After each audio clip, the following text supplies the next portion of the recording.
दोस्तों नमस्कार। आज मैं आपके समक्ष क्या जीवन के कुछ क्षेत्रों में इंसान व पशु जगत के अधिकांश प्रजातियों जैसे बंदर भभकी घड़ियाली आंसू जैसी चालाकी भरी रणनीति हो सकती है कि मनोवैज्ञानिक व्याख्या साझा करना चाहता हूँ। आशा है कि यदि यह कुछ अलग लगे तो अधिक से अधिक लाइक सब्सक्राइब करने का कष्ट करें। निहितार्थ समेटे दो प्रसिद्ध मुहावरे। पहला, घड़ियाली आंसू बंदर भभकी।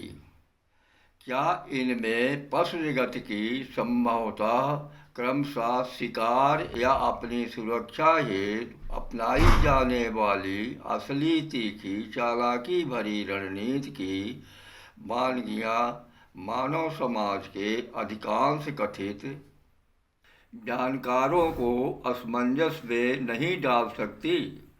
इस क्षेत्र में मुख्यतः दो ही किस्म के बंदर पाए जाते, हल्के श्वेत किंतु काले मुंह, भारी बलिष्ठ देह किंतु शायद भीरू स्वभाव, क्योंकि अक्सर ये कृत्रिम गुस्सा दिखा आगे के दांत तो चमकाते किंतु किसी चुनौती के आगे बढ़ते ही लंबी छलांग लगा भाग जाते।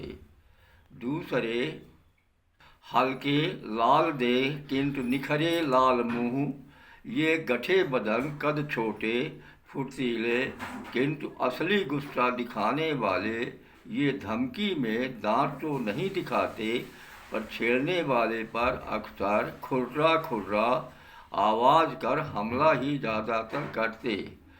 वास्तव में ये एक सीमा संख्या के झुंड में रहते जिन्हें मुखिया द्वारा तय दूरी तक खाने चरने की छूट होती, पर किसी अन्य सदस्य की जरूरत नहीं हो सकती कि वह बिना मुखिया के इजाज़त 1 इंच भी कहीं दाएं बाएं चला जाए।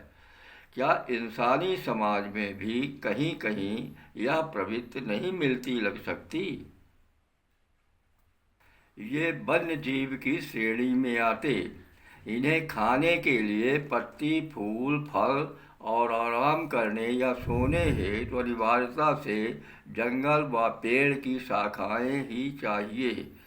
काश अधिकांश पहाड़ों व आसपास के क्षेत्रों में यदि वन होते तो शायद ये जंगल में ही जीवन संघर्ष करते, न कि घरों के छतों, शहरों या ज़्यादातर धर्म स्थलों जहाँ बचे कुछ पेड़ों के झुंड झाड़ों व भोजन मिलने की आशा हो सकती है, अक्सर जमे रहने को मजबूर न होते।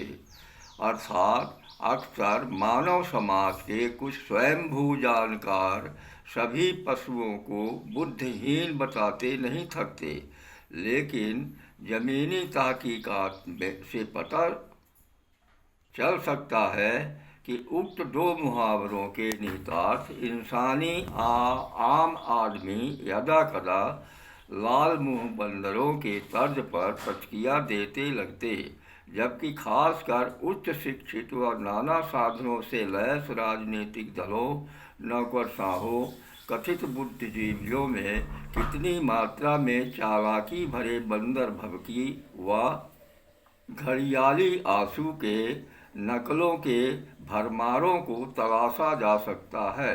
उक्त दोनों उदाहरणों से साबित होता लग सकता है कि असली जमीनी बुद्धिहीन कौन पक्ष हो सकता है।